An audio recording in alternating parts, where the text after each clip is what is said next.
Greetings from Plum Hollow. We're getting closer to winter. You can definitely feel it. First snowflakes of the season are starting to fall here. We finally got our covers down on our greens.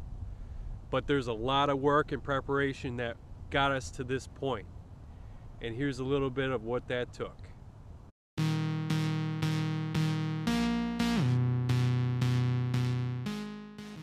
I know I'll never forget the winter of 2014. After all, it earned the title Worst Winter Ever, and for good reason. We did things on that golf course that I never thought a superintendent would ever have to do to save our turf.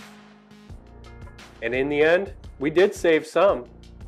We came out of it with 10 good greens. But for every green we saved, we had one that looked like this. Now looking back, we know there wasn't much we could have done differently. Most of our winter kill was from ice encasement. We knew we had greens that were under ice for almost 90 days.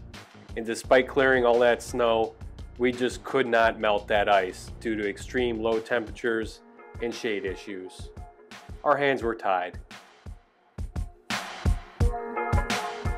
The reality of the worst winter ever is it was an anomaly. It's unlikely that it will ever happen again. But it was the worst winter that any of us has ever lived through, and our team was determined to recover from it.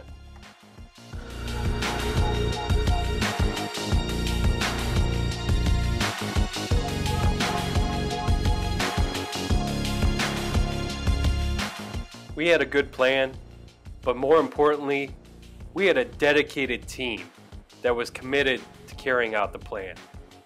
Our hard work began in April, and it never stopped until our last green reopened on June 14th.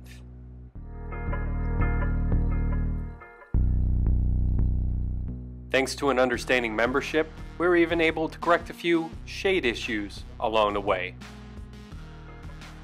By the end of the summer, our greens were fully recovered, they were good and healthy, and they were putting great.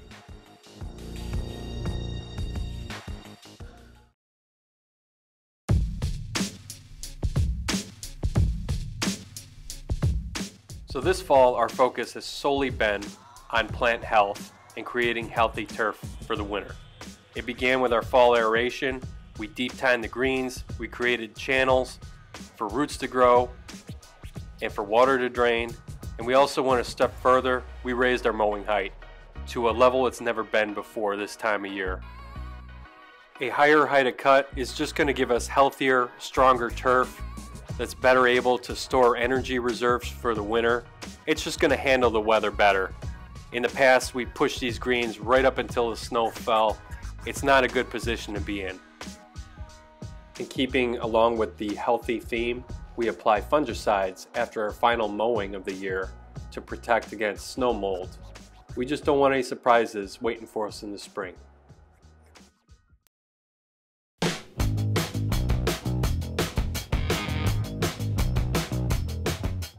It all begins with a plan. Getting everybody on the same page before we head out is important. The home stretch always begins with a heavy sand top dressing of the greens.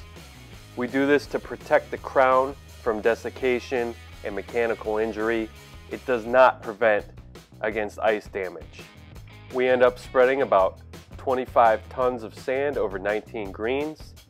We do not bury our greens. Rather, we protect the crown of the plant with a heavy top dress. If you want to bury your greens, this is what you're going to be dealing with in April. Just a mess that you have to remove or it's going to start killing good turf. So we avoid this situation at all costs.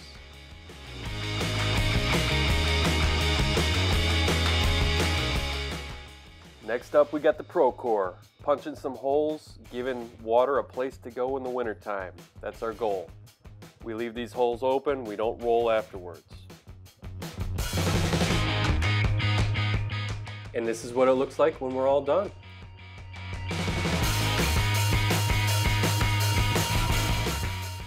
Next order of business is blowing off debris.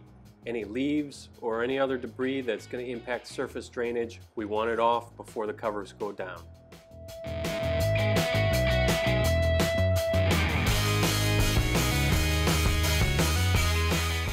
Having good surface drainage in the wintertime is absolutely critical. Here you can see a collar that we lowered in the fall just to give a good slope off the green. We'll also use a Miltona tool to cut channels through these collars to give water a better place to drain off.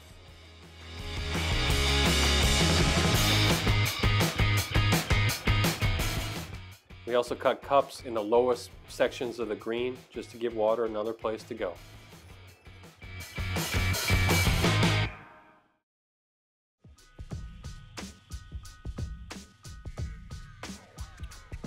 Now over here on 7 Green, a few years back, we actually installed internal drainage into a bird bath collection area on the green.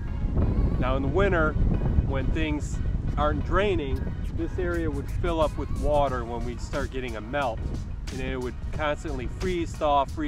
No matter how much we squeegee off, water would still collect in this area.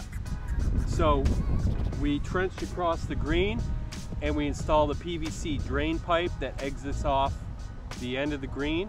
So in the wintertime, that water has a place to go. It collects in this area, it goes through these drains and off the green. It works really well for us. We've never lost turf in this area since we installed this drain.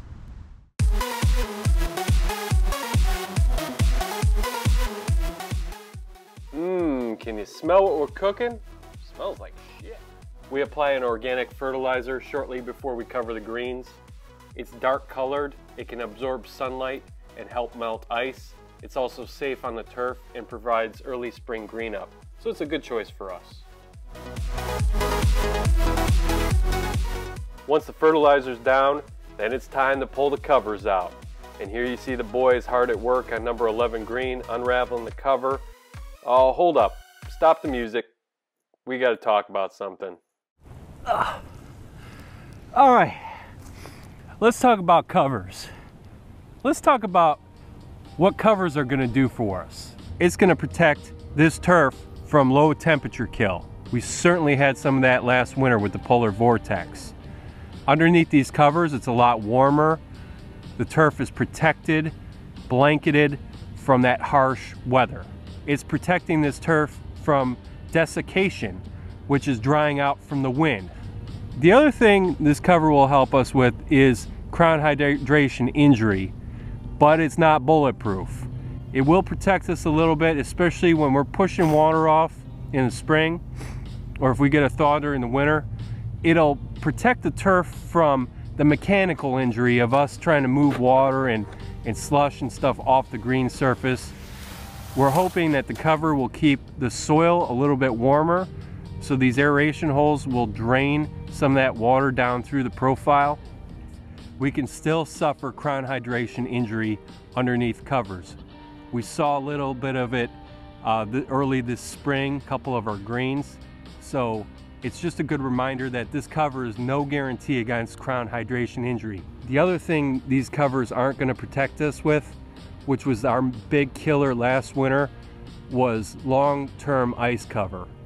So ice encasement, if an ice formed on top or below this cover, which it could do, and it remains for 45 days or longer, any Poa annua under these covers is at risk of dying. So we're still going to be out here this winter protecting our greens. We have to. So this year we are going to cover every green on the golf course, and we're going to snow blow and remove snow as needed. When we're anticipating a melt, or if we have crown hydration conditions, the snow will be removed.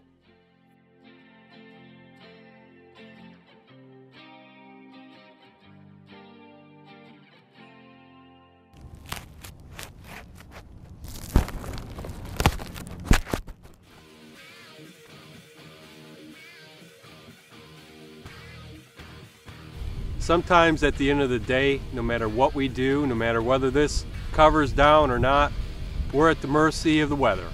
I mean, we certainly were last year. In the case of this green right here, we could not get this ice to melt. Every snowfall, we cleared the snow. This ice remained for almost 90 days. And a lot of that reason is because all the trees and all the shade that's cast on this green, so it's not getting direct sunlight. But the trees are definitely not helping. We need bright open spaces like it is right now. This green's getting some sunlight. It would melt ice. Even on a cold day, this ice would melt. But we're not really into winter yet. That sun's gonna creep lower in the horizon, and we're gonna still have issues out here. As long as we have shade on these greens in the winter time, we're always gonna deal with the threat of winter kill, and especially crown hydration. This ice will start melting, and then that sun gets behind the trees and the shade gets on the green, and that water that was melting, that ice that was melting, freezes up again. So we get that freeze thaw, we get situations where we can't melt ice. That's why it's so critical to have good sunlight on these greens in the winter time. Hey, if you made it this far, thank you for watching. We really hope you picked something up. Make sure to follow us on our YouTube channel and check in on the blog. This winter, I'm sure we'll be knee-deep in snow and neck-deep in something else. So stay tuned. Thanks again.